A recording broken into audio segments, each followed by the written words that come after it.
ओम श्री गुरुभ्यो नमः। सदाशिवसमारम्भां शङ्कराचार्यमध्यमाम् अस्मदाचार्यपर्यन्तां वन्दे गुरुपरम्पराम्। ॐ नारायणं नमस्कृत्य नरं चैव नरोत्तमं देवीं सरस्वतीं चैव ततो जयमुदीरयेत्। यस्याज्ञया जगत्सृष्टा विरिञ्चिः पालको हरिः संहर्ता कालरुद्राख्यः नमस्तस्मै पिनाकिने। பிரம்மாவானவர் தக்ஷனுடைய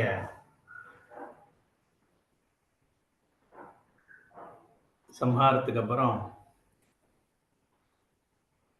ரொம்ப புத்திரசோகத்தினால பீடிக்கப்பட்டார்னு பார்த்தோம். அப்போ ஈஸ்வரனை போய் கைலாசத்துல தரிசனம் பண்ணிட்டு ஸ்தோத்திரம் பண்றார்.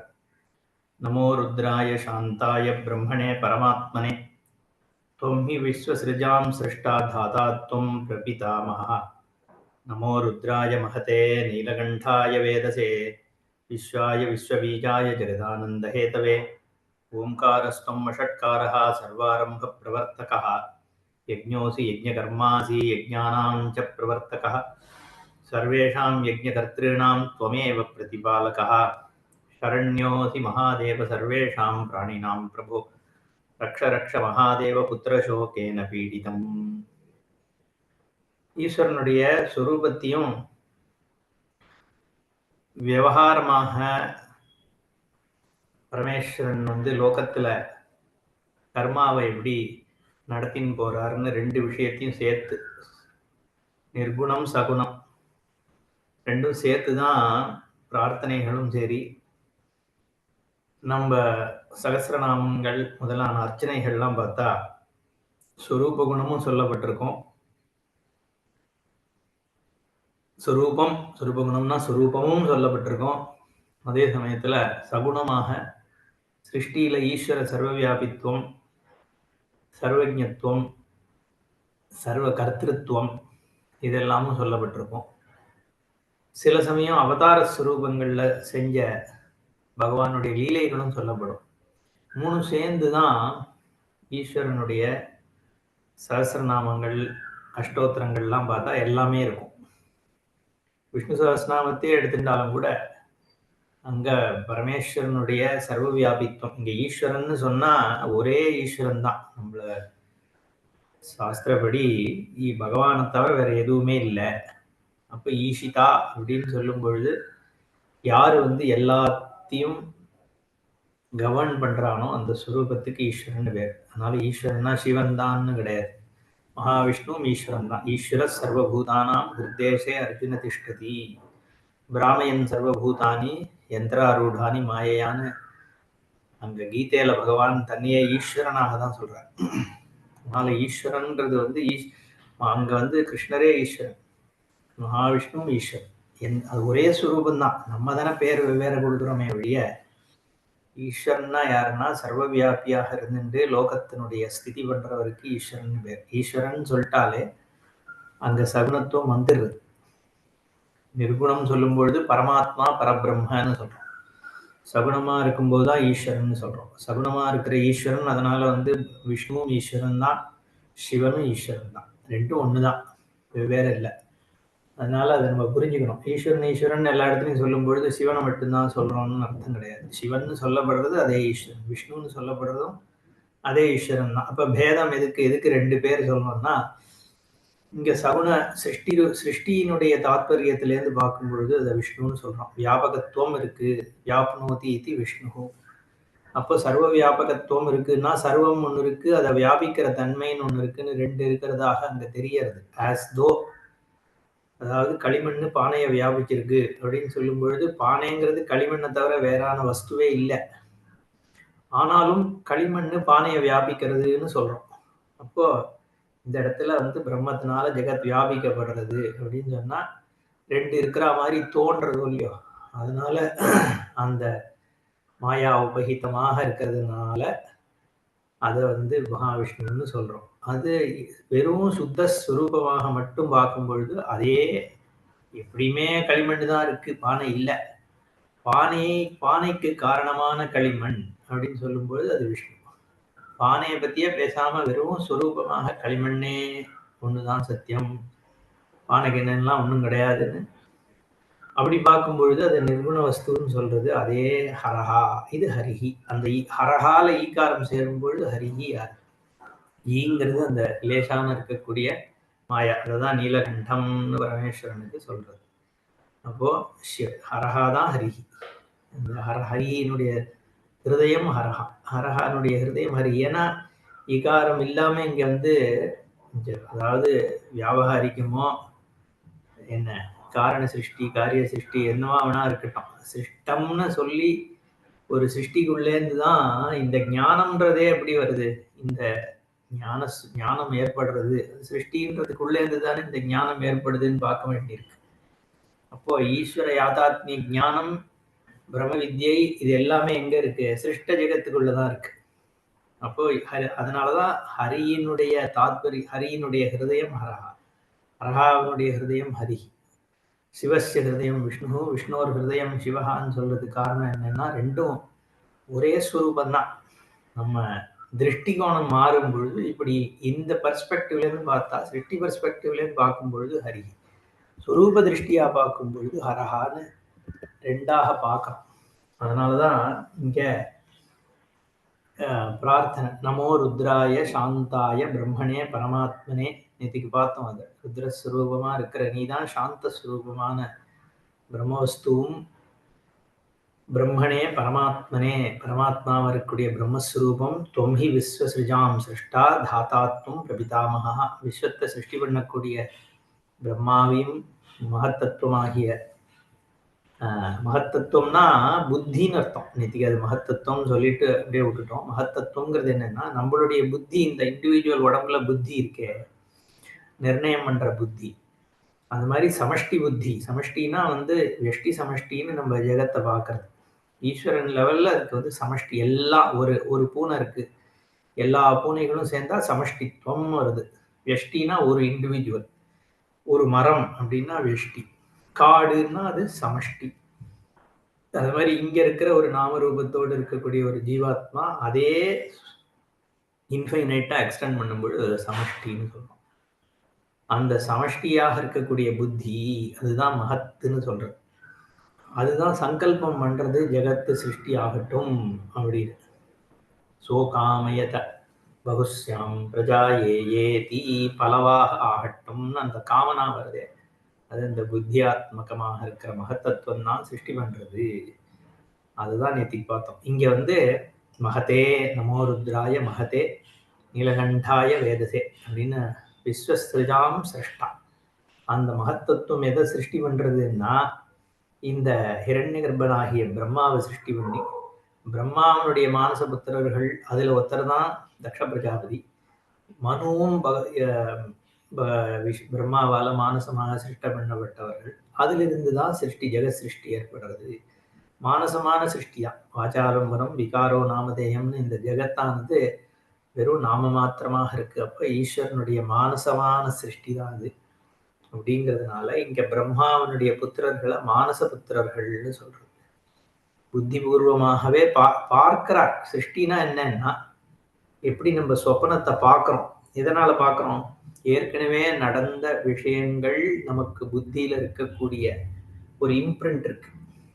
அந்த இம்ப்ரிண்ட் என்ன பண்ணுதுன்னா ஒரு காம்பினேஷன்ல சொப்பனமாக பார்க்கறது. அது ஒரு உலகமா கிரியேட் ஆகுது சொப்பன ஜெகத். சொப்பனத்துல இருக்கிற உலகம் எப்படி ஏற்கனவே இருக்கிற அறிவினால சிருஷ்டமாகிறது. அந்த மாதிரி மகத்தத்துவமானது ஏற்கனவே போன யுகாந்தரங்கள்ல இருந்த விஷயங்கள் அதை திருப்பியும் பார்க்கறது, ஆவிர்பவிக்கிறது, ஜெகத்தை பார்க்குது. அதனால தது ஐக்ஷியத்தைன்னு சொல்றது ஸ்ருதி. வேதம் சொல்லும் பொழுது பார்க்கறது தான் ஜெகத். எப்படி நம்ம பார்க்கறது தான் நம்ம சொப்பனமா இருக்கோம், இந்த மாதிரி ஈஸ்வரனுடைய பார்வைதான் ஜெகத். ஏன்னா ஞானஸ்வரூபம் தான் ஜெகத் முழுக்க. ஜடம் இருக்குன்னா ஜடமும் ஜடத்துவ ஞானமாக தான் இருக்கு. அதனால சர்வாந்தர்யாமி சர்வசாட்சி சர்வம் சொல்லும் பொழுது சிதாகாரமாக தான் ஜெகதே வியாபிக்கப்பட்டிருக்கு. அதனால ஞானம்தான் சிருஷ்டி, ஞான சிருஷ்டி. அதனால மானசமாக மகத்துங்கிற அந்த புத்தியானது மானசமாக பண்ற சிருஷ்டி त्वं हि विश्वसृजां दृष्टा धाता त्वं प्रपितामहः. அதனால இதை தாரணம் பண்ணிட்டு இருக்கு மகாவிஷ்ணுவானவர் கூர்மாவதாரத்துல உலகத்தை தூக்கி பிடிச்சார் அப்படிங்கிறதுனுடைய தாத்பரியம் என்னன்னா, பகவான் தாங்குறார் உலகத்தை. சத்து தான் தாங்கிறது. சத்தா இல்லைன்னா இருக்கின்ற தன்மையே இருக்காது. இருக்கின்ற தன்மை தான் ஒண்ணு ஒண்ணுத்துக்கும் உயிர் கொடுக்கிறது. இருக்கின்ற தன்மை அதான் இருத்தல். உள்ளது உள்ளது 40ன்னு எழுதினார் ரமண மகர்ஷி. அதனால இருக்கின்ற சத்தாதான் பிரதானம். சன்மாத்திரம் சதா சச்சிதானந்தம் சொல்லும் பொழுது சத்து தான். சதேவ சௌமிய இதமக்ராசீதுன்றது வேதம். சத்வஸ்து தான் ஜெகத்தாக இருக்கு. சிருஷ்டி முதல்ல சதாகாரமாகவே இருந்தது, சத்து மட்டுமாகவே இருந்தது. இப்ப நாமரூபத்தோட இருக்கக்கூடிய ஜெகத்தாக சிருஷ்டமாயிடுது. அப்ப விஸ்வசிரஜாம் சிருஷ்டா எதுன்னா சத்வஸ்து தான் சிருஷ்டா. சத்வஸ்து தான் ஜெகத்தை சிருஷ்டி பண்றதுங்கிறதுனால தாத்தாவாக சர்வத்தையும் தாங்கின்னு இருக்கிற ஸ்வரூபம் அதுதான்றதுனால பரமேஸ்வரன தாத்தா. பிரபிதாமகா, பிதாமகனுக்கும் மேலானவர். பிதாமகர் யாரு? பிரம்மா. ஏன்னா பிதா யாரு? மனு. மனுஷனுக்கு அப்பாவாக இருக்கிறது மனு, வைவஸ்வத மனு. அப்போ அவருக்கு அப்பாவாக இருக்கிறது பிரம்மா, பிதாமகன். பிரபிதாமகன்னா பிரம்மாவுக்கும் காரணமாக இருக்கக்கூடிய ஈஸ்வரன். அதனால்தான் விஷ்ணுவையுமே பிரபிதாமகான்னு சொல்றது உண்டு. பிரபிதாமகஸ்சன்னு. என்ன பிதாக்கு பிதா, அதுக்கு மேல ஒண்ணும் கிடையாது அப்படின்னு அர்த்தம். நமோ ருத்ராய மகதே நீலகண்டாய வேததே. நாம் பார்த்தோம். விஸ்வாய விஸ்வபீஜாய ஜெகத் ஆனந்த ஹேதவே. ஆனந்தத்துக்கு ஹேத்துவாக இருக்கிறது. சர்வ ஆனந்தம். எனக்கு சுகம் ஏற்படுதுன்னா, சுகம் ஏற்பட்ட போது என்ன பண்றோம் நம்ம? சுரூபத்துடைய ஒரு ஒரு சுகம்தான் நமக்கு சுகம். இப்போ ஒரு விஷயம் ஆனந்தம் நமக்கு கிடைக்கிறது. ஒரு அல்வா சாப்பிட்றோம், இருட்டுக்கடை அல்வா சாப்பிட்டோம். சாப்பிடும் பொழுது நம்மளுடைய ஏற்கனவே ஏகப்பட்ட பிரச்சனைகள் இருக்கு. என்ன இருக்கு? எனக்கு வந்து ஆஃபீஸில் எனக்கு ப்ரமோஷன் கிடைக்கணும், என் குழந்தைக்கு வந்து ஒரு நல்ல மார்க் கிடைக்கணும், என்ன அப்புறம் வந்து எனக்கு வந்து பக்கத்து வீட்டுக்காரன மாதிரியே எனக்கு ஒரு கார் கிடைக்கணும், இப்போ எனக்கு இந்த 1008 பிரச்சனைகள் இருக்கு, இதெல்லாம் போகணும். இது ஏகப்பட்ட கவலைகள் இருந்துன்னு இருக்கேன் நான். அந்த கவலைகளுக்கு நடுவில் ஒரு அல்வா வருது, அதை சாப்பிட்றேன். சாப்பிட்ட உடனே அல்வா ரொம்ப பிரமாதமாக இருக்குன்னு உடனே அதை சாப்பிட்ட அந்த க்ஷணம் என்ன ஆகுது? ஒரு ஆனந்தம் கிடைக்கிறது.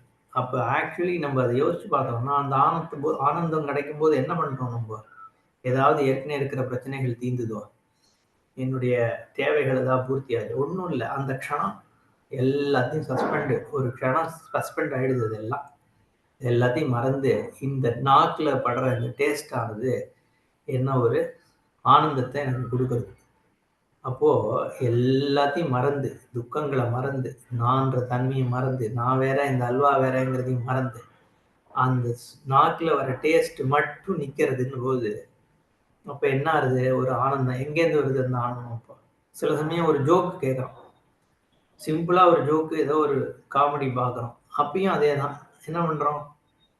எல்லாத்தையும் மறந்து ஒரு க்ஷணம் அந்த ஜோக்கு கேட்கும்போது மன சந்தோஷத்தை அடையாது இல்லையா? அடையாது. இல்லை ஒரு சிம்பிள் சுடோக்குவை சால்வ் பண்ண உடனே என்ன இல்லை, ஒரு பெரிய ஒரு ஏதோ ஒன்றத்தை பற்றி யோசிச்சுட்டே இருக்கோம், ஒரு சங்கீத கச்சேரியில் இருக்கோம், ஒரு பாட்டு ராகம் பாடுறாரு ஒருத்தர், மைண்டு வந்து இது ஹிந்தோளமா, சாவேரியா, ஹம்சானந்தியா, ஏதோ போயிட்டே இருக்கு மைண்டு, இதுவா அதுவா. அப்புறம் டக்குன்னு வந்து ஓ இல்லப்பா இது அந்த இதுல ஹம்சநாதம் அப்படின்னு டக்குன்னு ஏதோ பிடிக்கிறோம்னு வச்சுக்கோ, அந்த க்ஷணம் ஒரு ஆனந்தம் வருது. வித்யா சுகம். எங்கேருந்து வருது அந்த ஆனந்தம் தான். எல்லா ஆனந்தம் வரும்பொழுதும் அப்சர்வ் பண்ணா தெரியும், நம்மளோட இருக்கிற வான்ஸு, கவலை, நான் வேறு அது வேறுங்கிறத மறந்து அந்த க்ஷணம் தன்னுடைய சுரூபத்துல லயிக்கிறோம். எல்லாம் அது ஏதோ ஒன்று அச்சீவ் பண்ண உடனே பரமேஸ்வரனோட டச்சில் வரும். எந்த ஒரு சத்தியஸ்வரூபமும் பரமேஸ்வரன் தான். இருக்கின்ற தன்மை எந்த ஒரு ஏனால்தான் வித்யா ஞானம் வந்து ஒரு சுகத்தை கொடுக்குது. வித்யா சுகம்னு சொல்றது ஏன்னா அது ஒரு ட்ரூத். அந்த ட்ரூத்துங்கிறது என்ன? ஈஸ்வரனுடைய நியத்தி தான் ட்ரூத். உலகம் இயங்குறதுனுடைய ஒரு உண்மை. உண்மைன்றது பகவான். எந்த உண்மையும் பகவான் தான். ஒரு சயின்டிபிக் லான்றது பகவான் தான். ஏன்னா ஏன் நியூட்டன் வந்து ஆப்பிள் விழுந்து அந்த விஷயம் தெரிஞ்ச உடனே ஒரு சந்தோஷத்தை அடைஞ்சான்? ஏன்னா he came in touch with பகவான். அதனால தான் ஆர்கிமிடிஸ் எழுந்து ஓடினான், யுரேகான்னு கத்தி. ஏன்னா அவனும் பகவான் டச்சில் வந்தான். எந்தெந்த ஒரு இன்வென்ஷன் டிஸ்கவரி எஸ்பெஷலி இன்வென்ஷன் விடுவோம், டிஸ்கவரி என்ன ஆகிறது, ஈஸ்வர நியத்தியை தெரிஞ்சுக்கிறோம். அதனால ஒரு சுக்கம் ஏற்படுது. ஏன்னா சொரூப லயம் ஏற்படுது. அதனால எங்கேருந்து வருது எல்லா ஆனந்தமும்னா சுஸ்வரூபத்திலேருந்து தான் ஆனந்தம் கிடைக்கிறது. தெரிஞ்சும் தெரியாமலும் அதுலதான் நம்மளோட இண்டிவிஜுவாலிட்டி எல்லாத்தையும் சஸ்பெண்ட் பண்ணாம எந்த சமயமாவது நம்ம சுகத்தை அனுபவிச்சிருக்கோமோ அதை யோசிச்சு பாருங்க. அத்தியந்த ஆனந்தம் அடைஞ்சா நம்ம எல்லாத்தையும் மறந்து அப்ப டெம்பரரி எல்லாத்தையும் சஸ்பெண்ட் பண்ணிட்டு அந்த ஆனந்தத்தை அனுபவிக்கிறோம்.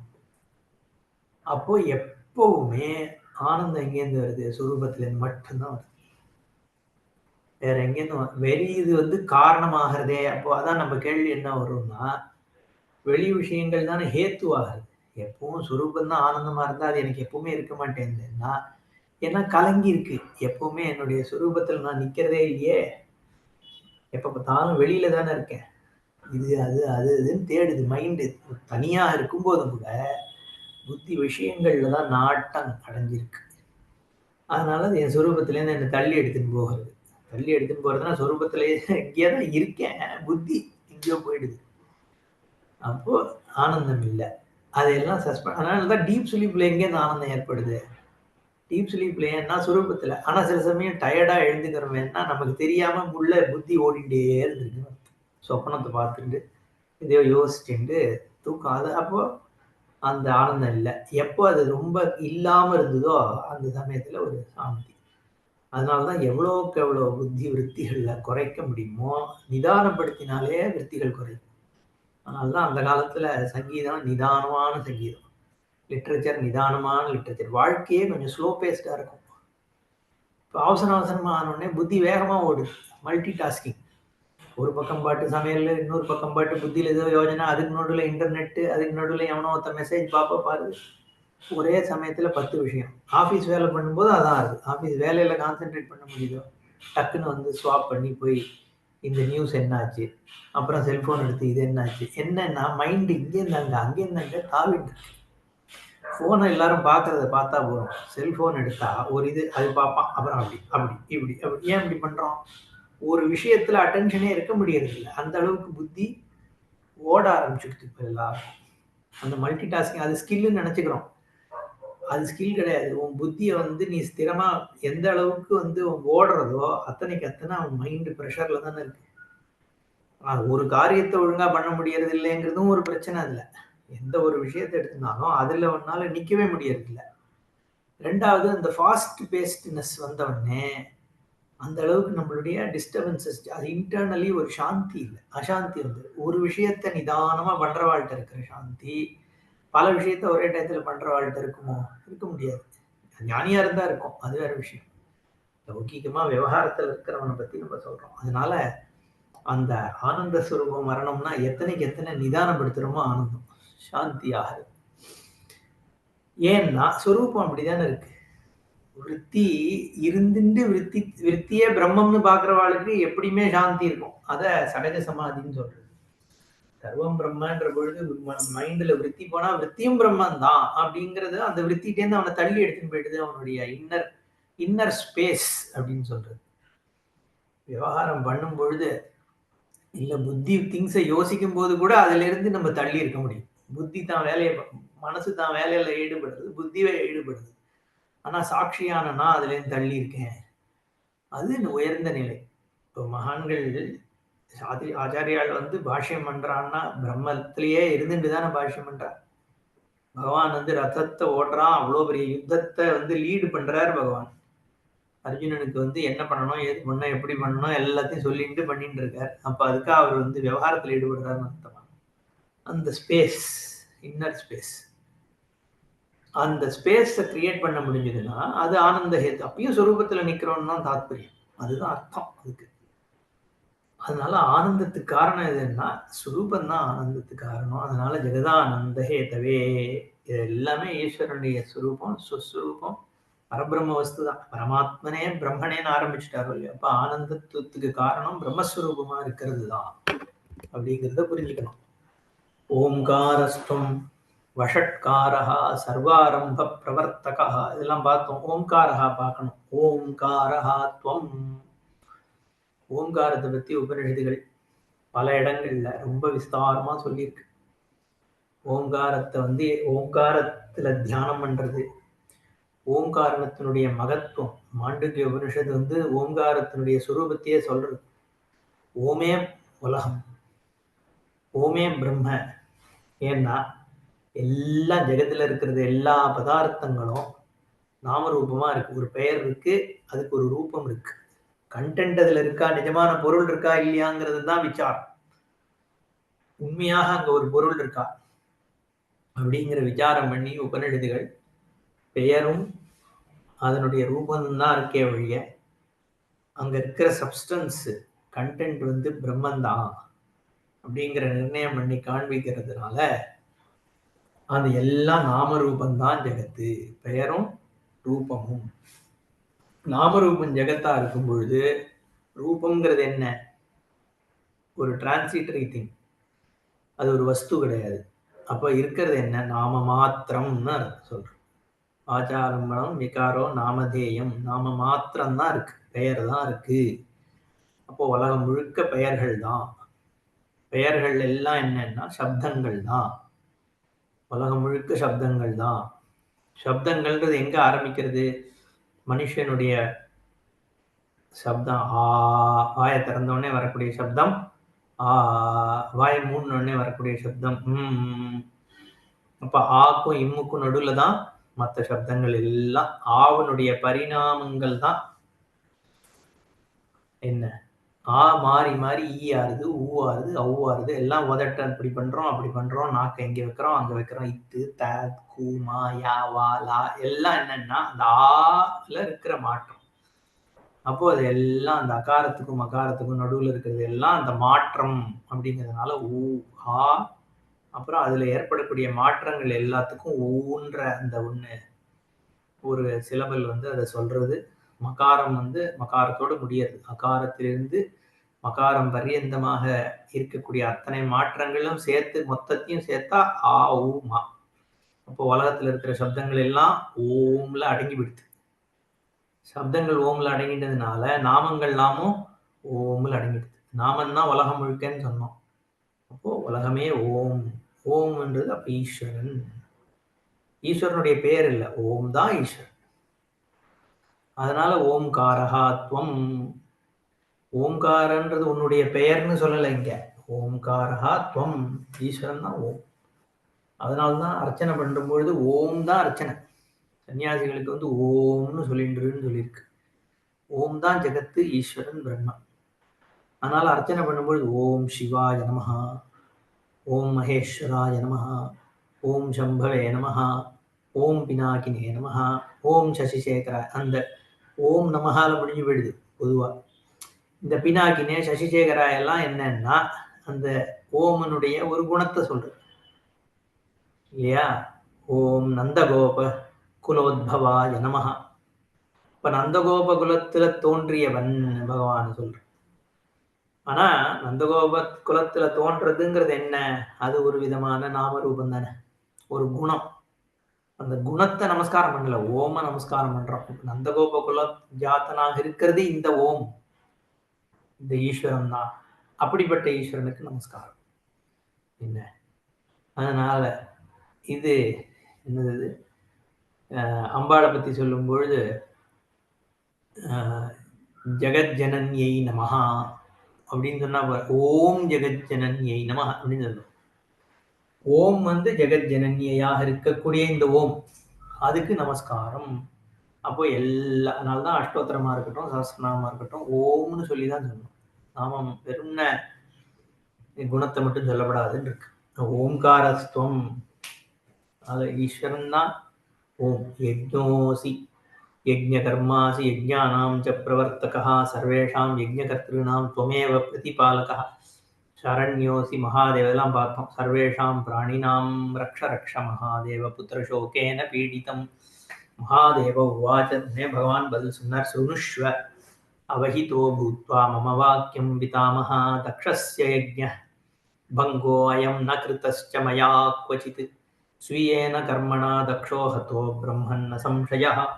அதனால தக்ஷன் வந்து இறந்ததுக்கு காரணம் அவனுடைய கர்மா, நான் ஒன்றும் பண்ணலை. நெருப்பு கிட்ட கையை வைக்கிறேன், கையை நெருப்பு சுட்டுடுத்துன்னு சொல்கிறோம். நெருப்பு கிட்ட போய் கேட்டா, நான் ஒன்றும் சுடலையே, நான் பாட்டு இருந்துன்னு இருக்கேன், நான் யாரை சுட்டேன்? நெருப்பு காடு முழுக்க பற்றி எரியறது. நெருப்பு கிட்ட போய் ஏன்பா காட்டை எரிச்சேன்? நான் எங்கே எரிச்சேன்? நான் வெறும் ஹீட்டு தானா? நீ வந்து பட்டு உன்னுடைய சுரூபத்தினால நீ எரிஞ்சு போயிட்டு இருந்தேன்னா நான் பொறுப்பாவனா? அப்படிதானே கேட்கும். அது மாதிரி பகவான் வந்து எல்லாத்தையும் சாட்சிச்சுட்டு எல்லா ஆதாரமா இருந்துட்டு நியத்தியா இருந்துட்டு இருக்கவர், நீ அதானே இப்ப கர்மாவை பண்ணி பலனை வாங்கிக்கிற அப்படிங்கிறது இங்க தாத்பரியம். இப்ப இதுல ஒரு கேள்வி வர்றது, எல்லாம் என்ன சொல்றேன்? பகவான் தான் கர்ம பல தாத்தான்னு சொல்றேன், பரமேஸ்வரன் தான் கர்ம பலத்தை கொடுக்கறாருன்னு ஒரு பக்கம் சொல்றேன். இன்னொரு பக்கம் நீயா தானே பண்ணிக்கிற, அப்ப பகவானுடைய இங்க ரோல் என்ன அப்படிங்கிற கேள்வி வருதோ இல்லையா? கர்ம பல தாத்தான்னு சொல்லும்பொழுது என்னன்னா, அவசியம் பாவியாக இருக்கிறது. இந்த கர்மா பண்ணா இதுல இந்த புண்ணியமோ பாப்பமோ ஏற்படுறது. இந்த புண்ணியமோ பாப்பத்துக்கோ இந்த பலன் இந்த இடத்துல இவனுக்கு கிடைக்கிறதுன்னு இருக்கேன், அந்த கனெக்ஷன் எல்லாம் எங்க நடக்கிறது?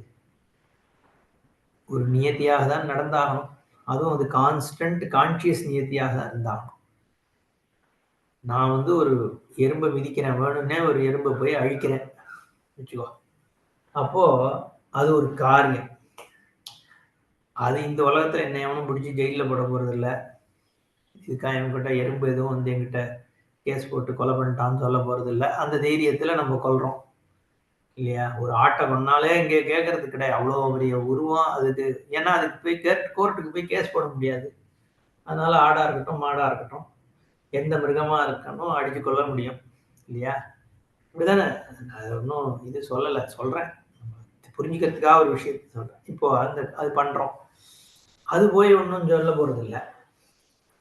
இப்ப அந்த எறும்பை கொன்னது வந்து எனக்கு பாபம்னு இருக்குன்னு வச்சுப்போம். சாஸ்திரம் வந்து இப்படி சொல்லியிருக்கு, இதை பண்றது ஜீவஹிம்சை பண்றது பாபம், அவசியம் இல்லாம ஒன்றத்தை வந்து ஹிம்சை பண்ணக்கூடாது அப்படின்னு சொல்லப்பட்டிருக்கு. அப்போ அதை பண்றதுனால வர்றது பாபம்னு ஒண்ணு வரணும். ஏன்னா இவன் இந்த லௌகீகமா அதுக்கு ஒன்றும் தண்டனை இருக்க போறது இல்லை. ஸோ இது வந்து பாரமார்த்திகமா ஈஸ்வர ஸ்வரூபம் தான் இதுக்கு வந்து ஏதோ ஒன்று பண்றது. அப்போ அந்த பாபம் இவனுக்கு இந்த ஜென்மாலேயோ அடுத்த ஜென்மாலேயோ அதுக்கடுத்த ஜென்மாலேயோ அதுக்கான ஒரு பலனை கொடுக்கணும். அது எந்த ஜென்மால கொடுக்கணும்? அதுக்கு ஏன்னா எத்தனையோ ஜென்மா எடுக்கிறோம், இன்ஃபைனைட். ஏன்னா சிருஷ்டி ஏதோ ஒரு டயத்துல ஆரம்பிச்சது இல்லை, எத்தனையோ லிட்டரலி இன்ஃபைனைட், கணக்கில் அறியாத அடங்காத ஒரு ஜென்மாக்கள் நமக்கு இருந்திருக்கு. அப்போ எப்போ வந்து என்ன பண்ணோம், எத்தனை பாபம் இருக்கு, எத்தனை புண்ணியம் இருக்கு, அதுல எத்தனை தீர்த்திருக்கோம், இன்னும் தீர வேண்டியது என்ன இருக்கு அப்படிங்கிறது பார்த்தா எல்லாம் கணக்கில் அடங்காம இருக்கு. அப்போ இதுல வந்து இந்த ஜென்மால இதுல இருந்து 3வது ஜென்மால இவன் வந்து கழுதியா பிறக்கணும், இந்த ஆத்மா அந்த கழுதை வந்து இவனால இது அடிபடணும், அந்த மாதிரி அடிபடுறதுக்கு இந்த எறும்பு கொண்டதுதான் காரணமா இருக்கணும்னு ஒரு கனெக்ஷன் இருந்தா ஆகணும் முடியும். அதை யார் நிர்ணயம் பண்றா? அதை கரெக்டா யார் என்ஃபோர்ஸ் பண்றா? லா இருந்தா போறாது, என்ஃபோர்ஸ் பண்ண முடியும். நம்ம நாட்டுல சட்டங்கள்லாம் பிரமாதமா இருக்கு, என்ஃபோர்ஸ்மெண்ட் இல்லைன்னா என்ன பிரயோஜனம்? ஒரு போலீஸ் கிட்ட போய் ஒரு விஷயத்த வந்து ஒரு தப்பு நடக்கிறது, கண்டபடி திட்டான் ஏதோ பண்றான், அது அதர்மமான விஷயம் நடக்கிறது, போலீஸ்கிட்ட போறோம், அவன் என்ஃபோர்ஸ் பண்ணாதானே சட்டம் இருந்து என்ன பிரயோஜனம்? அப்படியே அவன் என்ஃபோர்ஸ் பண்ணலைன்னா அப்புறம் கோர்ட்டுக்கு போறோம், கோர்ட்டுக்கு அதுவும் கரெக்டா பண்ணணும், அந்த என்ஃபோர்ஸ்மெண்ட் யாரோ ஒருத்தர் பார்த்துட்டாகணும் இல்லையா? அப்ப ஈஸ்வர நியதியானது என்ஃபோர்ஸ் ஆகணும். அதுவும் அப்போ அது ஒரு கான்சியஸ் ஆர்டர் தானே, அதை பண்ணி ஆகணும். அந்த கழுதையா நீ பிறக்கணுங்கிறதும் ஒரு கான்சியஸ் ஆர்டர் அதை பண்ணணும். அது பிறந்து அந்த மாதிரி அடி வாங்கிறது தான் இந்த பாபத்தினுடைய பலன். அந்த கனெக்ஷன் எல்லாம் யார் பார்த்துக்கிறா? ஈஸ்வரன் தான் பார்த்துக்கலாம். அப்போ அந்த தர்ம ரூபமாக இந்த புண்ணிய பாபத்திற்கு பலன் கொடுக்கக்கூடிய ரூபமாக ஒரு சுரூபம் இருக்கணும், கான்சியஸ் ஆர்டர், அதுதான் ஈஸ்வரன். அப்போ ஈஸ்வரன் தான் கர்ம பல தாத்தா. ஆனால் எனக்கு இவனை பிடிக்கும் அதனால இவனுக்கு இந்த பலனை கொடுப்போம், அவனை பிடிக்காது அதனால அவனுக்கு வேற மாதிரி பலன் கொடுப்போம்னு ஈஸ்வரன் அவருடைய சுவேட்சையா எதுவும் பண்ண போறது இல்லை, பண்ண வேண்டிய அவசியமும் இல்லை. எல்லாரும் ஈஸ்வரனுடைய சுரூபம் தான், குழந்தைகள் கூட சொல்ல முடியாது. குழந்தைகள் ஏன்னா ஈஸ்வரன் வந்து சதேவ ஆசீத்து இப்ப சிருஷ்ட ஜெகத்தாக இருக்கு. ஏற்கனவே அசிருஷ்டமாக அவ்வியாகிருத்தமா இருந்த ஜெகத்தானது இப்ப வியக்தமாக, அப்போ அங்கேருந்து வந்ததுங்கிறதுனால குழந்தைகள். ஜெகத பிதரவு வந்தே பார்வதி பரமேஸ்வரு. ஈஸ்வரன் பிரம்மஸ்வரூபமும் அவ்வியாகிருத்தமான மாயா அம்பாளும் சேர்ந்ததுதான் இந்த ஜெகத். அதனால ஜெகத பிதரவுன்னு பார்வதி பரமேஸ்வரால சொல்றோம். அப்படி இருக்கக்கூடியதாக இருக்கிறதுனால இங்க வந்து கர்மாவனுடைய பலதான் ஈஸ்வரன் புரிஞ்சுக்கணும். அதனால இங்க பகவான் என்ன சொல்றார், சுயேன கர்மனா தக்ஷோகதா ந சம்சயா. தன் கர்மானாலதான் போனான். ஆனா அந்த கர்மா என்போர்ஸ் ஆகிறது என்னால, அவனுடைய கர்ம பலன் அவனுடைய யஜ்ஞம் அழியணும்னு இருக்கு. அந்த என்போர்ஸ்மெண்ட்டை நான் பண்றேன் இங்க யார் வழியா, வீரபாகு வழியாகவும் காளி வழியாகவும் என் கணங்கள் வழியாகவும். அதுதான் இங்க வந்து புராணம் காண்பிக்கிறது. பரமேஸ்வரன் தான் என்போர்ஸ் பண்றாரு. அவர் இப்போ ஒரு கவர்மெண்ட் வந்து நம்ம பார்த்த எக்ஸாம்பிள் தான். ஒரு ஜட்ஜுக்கு வந்து பிரதிபக்ஷம் மேலேயோ இந்த பட்சத்தை சொல்றவங்க மேலேயோ ஒன்றும் இது கிடையாது, துவேஷமோ இச்சையோ கிடையாது. இருக்கணும் அப்படிதான், நியூட்ரலா தான் இருக்கணும். அப்ப ஏன் பண்றான்னா, அவன் ஜட்ஜு தான் தீர்மானம் கொடுத்தார். ஆனா ஜட்ஜு காரணம் கிடையாது, சட்டப்படி என்னவோ அது கொடுத்தார், அவ்வளவுதான். பரேஷாம் கிளேஷதம் கர்மன காரியம் தத் கதாச்சன. அதனால அடுத்த வாழ்க்கை கிளேஷம் பண்ணக்கூடிய விஷயங்கள் எதுவும் பண்ணாத பரமேஷ்டின் பரேஷாம் யதாத்மனஹா தத் பவதி பவிஷ்யதி. நீ ஒன்று அடுத்த வாழ்க்கை என்ன பண்றியோ நாளைக்கு உனக்கே வந்து திருப்பியும் சேரும். ஏவ முக்வா ததா ருத்ரோ பிரம்மணா சகிதஸ்வரைஹி யயௌ கனகலம் தீர்த்தம் யஜ்ஞமாட்டம் பிரஜாபதே எல்லாம் சொல்லிட்டு, ஆனாலும் பிரம்மா புத்திரசோகத்துல இருக்கும்பொழுது ஈஸ்வரன் கருணாமூர்த்தி இல்லையா, காருண்யத்தினால அங்க அவரை வந்து உயிர்ப்பிக்க வேண்டாமா, இது காருண்யம்னு பார்க்கும்பொழுது இது. அப்ப இந்த கேள்வி ஒண்ணே நம்ம கேட்கலாம், என்னன்னா அவன் தான் கர்மாபடி தானே அவனுக்கு வந்து நடந்தது, அப்ப ஈஸ்வரன் இங்க பட்சபாதம் பார்த்து அவனை எழுப்புறாரா அப்படின்னா அப்படி அர்த்தம் இல்லை.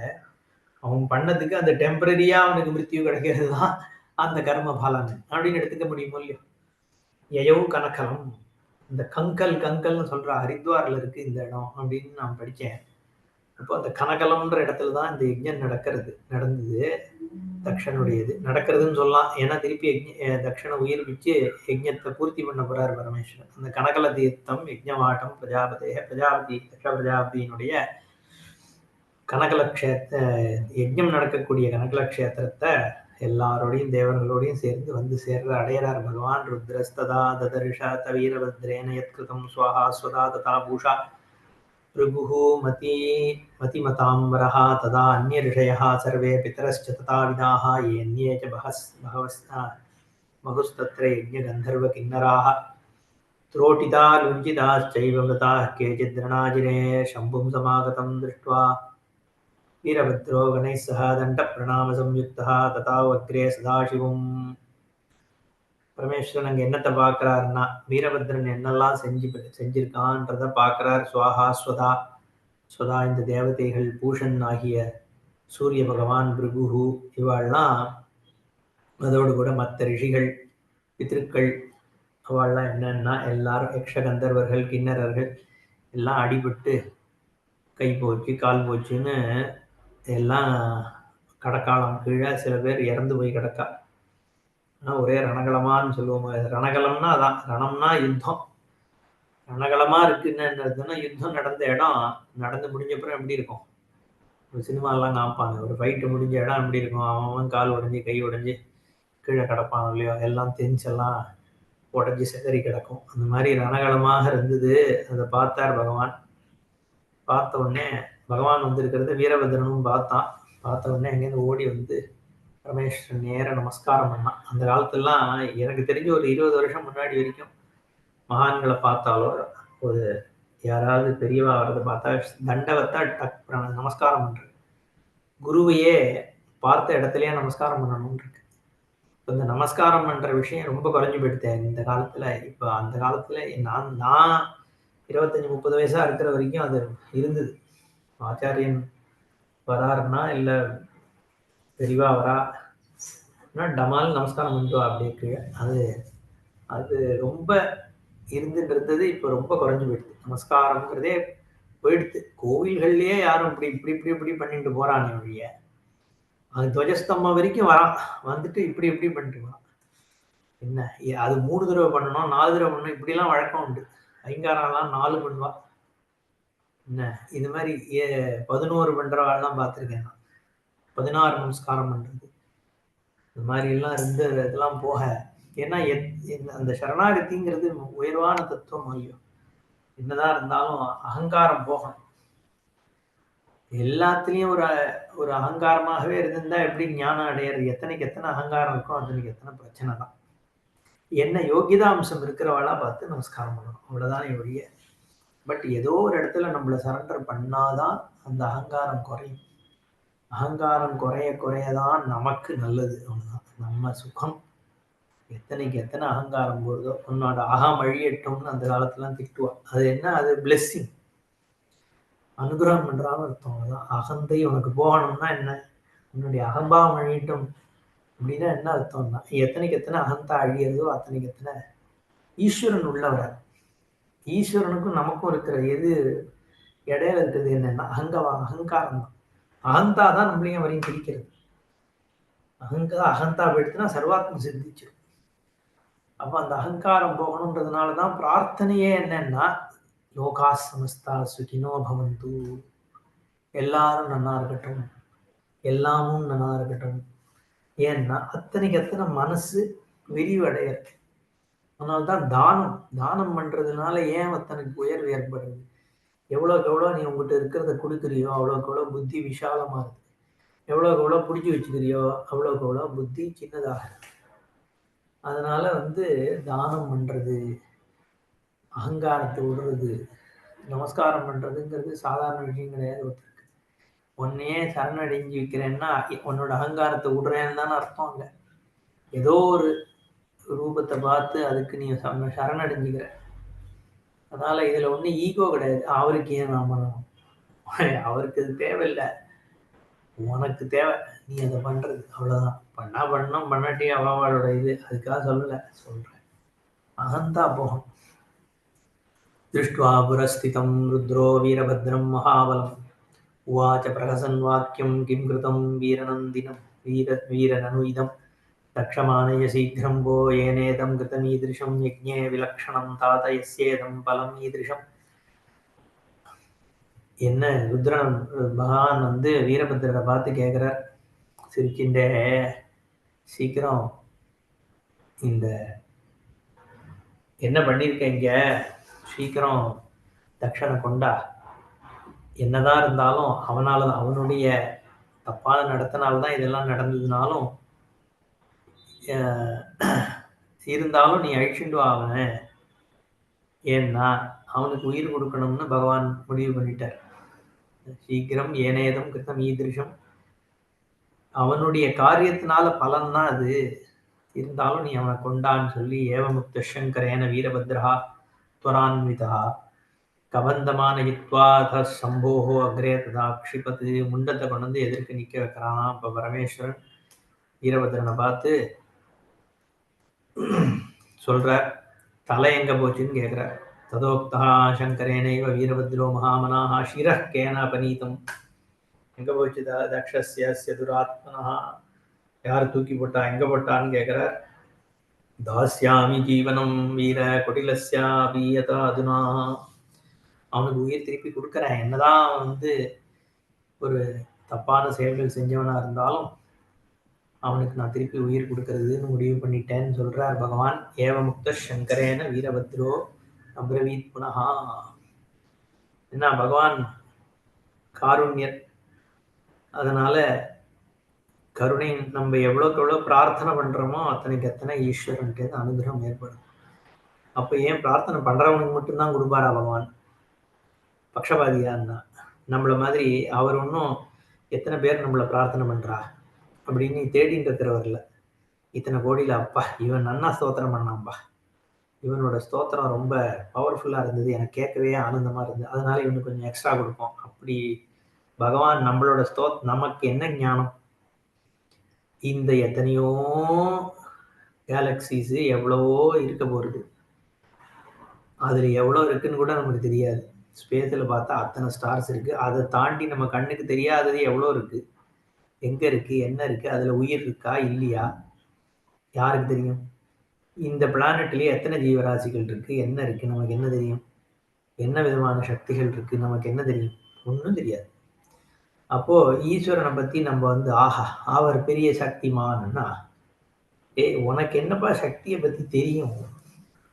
நீ சொல்றதுனால பகவானுக்கு வந்து அப்பா இவனே சொல்லிட்டான்னு சந்தோஷம் அடையறதுக்கு ஒரு காரியம் இருக்கா, காரணம் இருக்கா? அதனால பகவான் வந்து உன்னுடைய ஸ்தோத்திரத்துக்காகலாம் உட்கார்ந்துருக்க போறது இல்லை. ஆனால் எத்தனைக்கு எத்தனை நீ ஸ்தோத்திரம் பண்ணி பகவானை வந்து ரெக்கக்னைஸ் பண்றியோ, சர்வாத்மமா இருக்கக்கூடிய ஈஸ்வரனை ரெக்கக்னைஸ் பண்றியோ, அவ்வளோக்கு அவ்வளோட உன்னுடைய அகங்காரம் போய் போய் ஈஸ்வரனோட ஒன்னாக அதுதான் பலனை கொடுக்கறது. அதனால இங்க வந்து பகவான் தக்ஷனுடைய பிதாவான பிரம்மா வந்து பிரார்த்தனை பண்றார், ஈஸ்வரனோட ஒன்னாகிறார். அதனால ஈஸ்வரன் கருணை அங்க பொழியறது. பகவானுடைய சுரூபமே கருணை தான், நம்மளுடையதுமே அடிப்படை சுரூபம் கருணை தான். இந்த அகங்காரம் தான் நம்மையும் அந்த கருணைக்கும் பிரிக்குது. அதனால்தான் அன்பே சிவம்னு சொல்றோம். அன்பே சிவம்னா ஏன்னா ஆதாரமா இருக்கக்கூடிய அந்த காருண்யம் தான் சுரூபம், அதுதான் சிவன். இவன் உடனே அன்பே சிவன்னா இவன் ஏதாவது சிவன் ஒன்றும் கிடையாது. அப்படி இந்த திராவிடம் வாழலாம் பேசுறது என்னன்னா ஒன்றும் கிடையாது, நீ அடுத்தவன்கிட்ட வந்து அன்பா பேசினேன்னா அதுவே சிவன் ஆயிடுது, அவ்வளவுதான். அந்த மாதிரி ரொம்ப லிமிட்டடா எடுத்துக்கிறாங்க.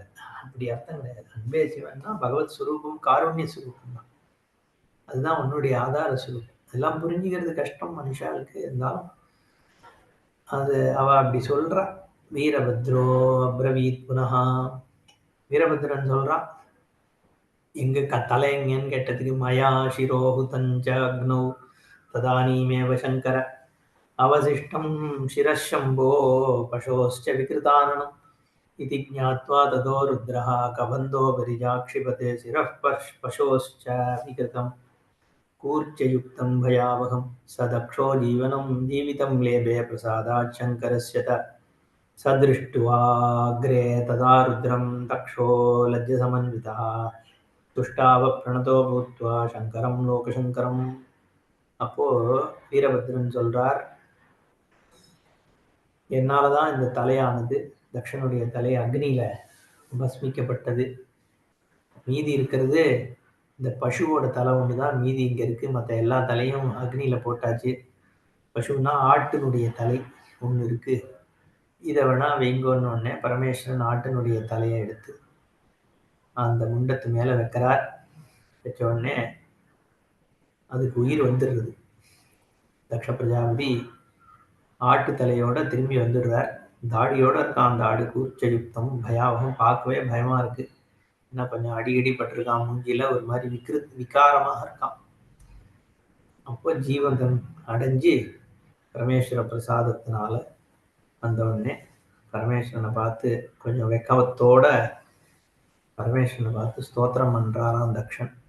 நமாமி தேவம் வரதம் வரேண்யம், நமாமி தேவேஸ்வரம் சனாதனம், நமாமி தேவாதிபமீஸ்வரம் ஹரம், நமாமி சம்பும் ஜெகதேகபந்தும், நமாமி விஸ்வேஸ்வரா விஸ்வரூபம் சனாதனம் பிரம்ம நிஜாத்மரூபம், நமாமி சர்வம் நிஜபாவபாவம் வரம் வரேண்யம் வரதம் நதோஸ்மி. நமஸ்காரம் பண்றேன். யாருன்னா வரதம், எல்லா வரத்தையும் கொடுக்கக்கூடியவர், வரேண்யம் எல்லா வரங்களுக்கும் அப்பாற்பட்டவர், வரம் வரமாகவும் இருக்கக்கூடியவர், அப்பேற்பட்டவர் யாருன்னா சர்வம் எல்லாமாகவும். பரமேஸ்வரனுக்கு சர்வன் ஒரு பெயர் உண்டுன்னு சொன்னேன். நிஜபாவபாவம், ஹே விஸ்வேஸ்வரம் நமாமி, ஹே விஸ்வரூபம் நமாமி, சனாதனம் நமாமி. விஸ்வரூபம் சர்வமாகவும் இருக்கிறாருன்னா விஸ்வமே அவர் ரூபம் தானே. சனாதனம் சிரந்தனம், எப்பவும் இருந்துன்னு இருக்கிறது, காலத்திற்கு அப்பாற்பட்டதுன்னு அர்த்தம். காலமே யாருனாலும் இருக்கோ அவர் காலத்து வழியா பார்த்தா எப்பவும் இருக்காருன்னு சொல்லணும். ஏன்னா காலமே அவர்கிட்ட தானே வந்தது. காலம் ஆரம்பிக்கிறதுக்கு முன்னாடி ஒருத்தர் இருந்திருந்தா தானே காலத்தை சிருஷ்டி பண்ணாருன்னு சொல்ல முடியும். காலத்திற்கு முன்னாடின்னா அப்போ அதுவும் ஒரு காலத்துல தானேப்பா இருக்குன்னு கேள்வி. அதான் காலமாக இருக்கிறவர் அவர் தான். காலத்தை அழிக்கிறவர் அவர். காலன்னு பேர். நிஜாத்ம ரூபம். மத்த ஆத்மா பொய் ஆத்மா. இந்த உடம்பு நான் அப்படிங்கிறது பொய் ஆத்மா. புத்தி நான்றது பொய் ஆத்மா. சைதன்ய ஸ்வரூபம் தான் நாங்கிறது நிஜாத்ம ரூபம். பேர்பட்ட பிரம்மஸ்வரூபம். தேவாதிபம் ஈஸ்வரம் தேவதேவனாக இருக்கார். ஹரம் நமாமி பேர்பட்ட ஈஸ்வரனை நமஸ்காரம் பண்றேன். சம்பும் ஜெகதேக பந்தும் நேத்திக்கே பார்த்தோம். ஆத்மைவ ஆத்மனோ பந்து ஆத்மைவ ரிபுர் ஆத்மனஹான்னு ஆத்மாதான் ஒரே பந்து. வரதம் வரேண்யம் நமாமி தேவேஸ்வரம் சனாதனம். அப்போ அப்பேற்பட்ட ஸ்வரூபம். அது இன்னும் ஒரு 2 நிமிஷம் எடுத்துன்னு இதை சொல்லி முடிச்சுடலாம். ஏன்னா இங்க இது முக்கியமான இதை சொல்றார் பகவான். லோமஷ உவாச்ச தக்ஷேன சம்ஸ்துதோ ருத்ரோ பபாஷே பிரகசன் ரஹஹா. ரகசியமா சிரிச்சுட்டே பரமேஸ்வரன் வந்து முக்கியமான ஒரு உபதேசத்தை சொல்றார் தக்ஷனுக்கு. அர உவாச்ச சதுர்விதா பஜந்தே மாம் ஜனா சுகிருதின சதா ஆர்த்தோ ஜிஜ்ஞாசுரர்த்தார்த்தி ஞானி த்விஜசத்தம தஸ்மான் மே ஞானினஹ சர்வே பிரியா ஸ்யு நாத்ர சம்சயः வினா ஞானேன மாம் பிராப்தும் யதந்தே தேஹி பாலிஷாः கேவலம் கர்மணா த்வம் ஹி சம்சாராத் தர்த்துமிச்சசி ந வேதைश्च न दानैश्च न यज्ञैः तपसा क्वचित् न शक्नुवन्ति मां प्राप्तुं मूढाः कर्मवशा नराः तस्मात् ज्ञानपरो भूत्वा कुरु कर्मः समाहितः सुखदुःखसमो भूत्वा सुखी भव निरन्तरम्. விஸ்தாரமா நாளைக்கு பார்க்கலாம். பரமேஸ்வரன் என்ன சொல்றாருன்னா, நீ வந்து கேவலம் கர்மனா சம்சாரா தத்துமிச்சசி, வெறும் கர்மாவை மட்டும் பண்ணி அதனால இந்த சம்சாரத்துல இருந்து கடக்க நீ முயற்சி பண்ண. ஆனா அது பண்ண முடியாது. வினா ஞானேன மாம் பிராப்தும், முடியவே முடியாது. ஞானம் இல்லாமல் என்ன அடைய முடியாது. வெறும் கர்மானால நீ வந்து சம்சாரத்தை தாண்ட முடியாது. என்னோட சுரூப ஞானம் ஒண்ணுதான் உன்னை வந்து கடக்க வைக்கிறது அப்படின்னு ஞானத்தினுடைய மகத்துவத்தை இங்க சொல்றார். இந்த தக்ஷ உபாக்கியானம் இருக்கே, உபோக்கியானம், இது மொத்தமே ஞானம்தான் பிரதானம். கர்மா, கேவல கர்மா வந்து மோட்சத்தை கொடுக்காதுங்கிறத காண்பிக்கிறதுக்காக தான் இந்த விற்த்தாந்தம் சொல்றது இந்த புராணம். அதனால இதோட தக்ஷனுடைய இது முடியறது. அதுக்கப்புறம் நாம மகிமை, நாம சித்தாந்தம் பண்ண மகான்கள்லாம் பேசின அந்த நாமத்தை பற்றிய, சிவநாமம் ஹரநாமம் ரெண்டுத்தை பற்றி சில கதைகளை சொல்லி, நாமியை விட நாமந்தான் உயர்ந்தது, நாமத்தினாலேயே சிவலோகம் கிடைக்கிறது, பின்னாடி மோட்சம் கிடைக்கிறதுன்னு காண்பிக்கப்படுறது. அதே மாதிரி இந்த ரிஷிகள்லாம் இந்த சிவ ஆலயங்கள்ல என்ன மாதிரி ஒரு சர்வீஸ் சேவை பண்ணணும், என்ன மாதிரி தானங்கள் பண்ணணும் அப்படிங்கிறதெல்லாம் கேட்டா இல்லையா. அதுக்கு லோமஷர் வந்து இப்ப சொல்ல போறார். என்னென்ன மாதிரி பண்றதுக்கு என்னென்ன மாதிரி பலன்கள் இருக்கு, பரமேஸ்வரனுக்கு வந்து அர்ச்சனை பண்றதுனால என்ன, தீபதானம் பண்றதுனால என்ன, தூபம் ஏத்துறதுனால என்ன, நைவேத்தியம் பண்றதுனால என்ன பலன் எல்லாம், சிவாலயங்கள்ல வந்து எப்படி சேவை பண்ணணும், ஈஸ்வர ஆராதனை பண்ணணுங்கிறத பத்தி பேச போறார். இந்த மாதிரி விஷயங்கள் இதை ஆதாரமா வச்சுதான் நம்மளுடைய பூஜா பద్ధதிகள்லாம் நிறைய வந்திருக்கு. அதனால இந்த மாதிரி புராணங்கள் தான் நம்மளுடைய சனாதன ஹிந்து தர்மத்தினுடைய உபாசனா கிரமங்களுக்கு ஆதாரமா இருக்கிறது. ஈஸ்வரனை எப்படி பார்க்கணும், என்ன மாதிரி பூஜை பண்ணணும், என்ன மாதிரி கிரமங்கள் இருக்கு, சிவ ஆலயத்தை எப்படி நிர்மாணம் பண்ணணும், இது எல்லாத்துக்கும் இதுதான் ஆதாரம். அதுவும் நம்ம தமிழ்நாட்டுல வந்து ஆலயங்கள், சிவாலயங்களை ஏற்படுத்தின ராஜாக்கள்லாம் இந்த சிவபுராண ஸ்கந்த புராணத்தை ஆதாரமா வச்சுதான் பண்ணியிருக்கான்றது ரொம்ப ஸ்பஷ்டமா தெரியுது. நந்திகேஸ்வரரை பற்றிய வியாக்கியானமா இருக்கட்டும், சிவாலயங்களை பற்றிய வந்து உபதேசங்களா இருக்கட்டும், ஈஸ்வர ஆராதனம் பண்றதுக்கு என்ன எப்படி பண்ணணும், ஆலயங்கள் எப்படி நிர்மாணம் பண்ணணுங்கிறத முதற்கொண்டு இந்த புராணங்கள்ல சொல்லியிருக்கு. அதை வந்து பிரம்மவஸ்துவனோட கனெக்ட் பண்றது. அங்கங்க இங்க வேதாந்த தாத்பரியங்களையும் சொல்றது. எப்படி வந்து நம்மளுடைய வேதாந்த உண்மைகளானவை ஒரு ஆலயம் ஈஸ்வர ரூபங்கள் குணங்களாக மாறி அந்த குணங்களுக்கு எப்படி ஆலய நிர்மாணம் செய்யப்பட்டு அந்த ஆலயங்கள்ல எப்படி நம்மளுடைய ஆராதனைகள் செய்யணும்ன்ற அந்த கம்ப்ளீட் லிங்க் புராணம் வழியா வருது. பிரம்மத்தை பத்தியும் சொல்றது. அதுல பிரம்மத்திலேருந்து வரக்கூடிய இந்த தேவதைகள் விஷ்ணு எப்படி பார்க்கணும், சிவன்னா எப்படி பார்க்கணும், அம்பாள்னா எப்படி பார்க்கணும், ஸ்கந்தன்னா எப்படி பார்க்கணும், அவர்களுடைய குணம் என்ன, அவர்களுடைய ஆலயம் எப்படி நிர்மாணம் செய்யப்படணும், அந்த அந்த சிவனுக்கும் அம்பாளுக்கும் விஷ்ணுக்கும் ஸ்கந்தனுக்கும் பிரம்மத்துக்கும் என்ன சம்பந்தம், அந்த அது வந்து சிருஷ்டியாக வரும்போது அது எப்படி வந்து சிருஷ்டியினுடைய தாத்பரியமானது இந்த தேவதைகள்ல எப்படி பிரதிபலிக்கிறது, அதுக்கு எப்படி நம்ம வந்து ஆலய நிர்மாணம் பண்ணணும், ஆலய நிர்மாணம் பண்ணி என்ன மாதிரியான உபாசனை பண்ணணும், அந்த ஆலயங்கள்ல என்னென்ன மாதிரி ஆராதனைகள், என்ன தீபதானம் பண்ணணுமா, கொடதானம் பண்ணணும், கண்ணாடியை பத்தி ரொம்ப முக்கியமா சொல்லியிருக்கு, தர்ப்பணதானம். அப்போ அதுவும் இதுல சொல்லப்படுது. அதனால என்ன பலன்கள். அப்போ நம்ம ஹிந்து ரிலீஜியஸ் லைஃபையும் வேதாந்தத்தையும் லிங்க் பண்ற பெரிய பிரிட்ஜா இருக்கிறது புராணங்கள் தான். அப்ப இதை புரிஞ்சுட்டாதான் நம்மளோட கம்ப்ளீட் விஷயம் புரியும். இல்லைன்னா என்னன்னா அது தனியா தொங்குறது, இது தனியா தொங்குறது. இன்னி காலத்துல என்னன்னா இது ரிச்சுவல்ஸ், நான் வேதாந்தி, இந்த ரிச்சுவல்ஸ் பண்ண மாட்டேன், நான் வந்து கோயில்ல போய் விளக்கேற்றுறதுன்னா அது இன்னும் வந்து லோவர் லெவல் அப்படிங்கிற ஒரு திங்கிங் வந்து பீப்புளுக்கு இருக்கிறதுக்கு காரணம் என்னன்னா புராணங்களுடைய பிரவச்சனங்கள் குறைஞ்சு விடுத்து. வெறும் பாகவதாதி சில புராணங்கள் மட்டும்தான் வந்து பிரபலமா இருக்கே ஒழிய மற்ற இந்த தாத்பரியத்தை சொல்லக்கூடிய புராணங்களுடைய பிரச்சாரங்கள் குறைஞ்சதுனால இது என்னுடைய ஞானம் கம்மியா இருக்கு. அதனால மேலும் மேல இந்த மாதிரி புராணங்களை வந்து பேசுறது நல்லதுன்றது என் அபிப்பிராயம். பார்ப்போம். பூர்ணமதః பூர்ணமிதம் பூர்ணாத் பூர்ணமுதச்யதே பூர்ணஸ்ய பூர்ணமாதாய பூர்ணமேவாவசிஷ்யதே. ஓம் சாந்தி சாந்தி சாந்தி. ஹரி ஓம் ஸ்ரீ குருभ्यो நமः. ஹரி ஓம். Kalyanji, sorry, latest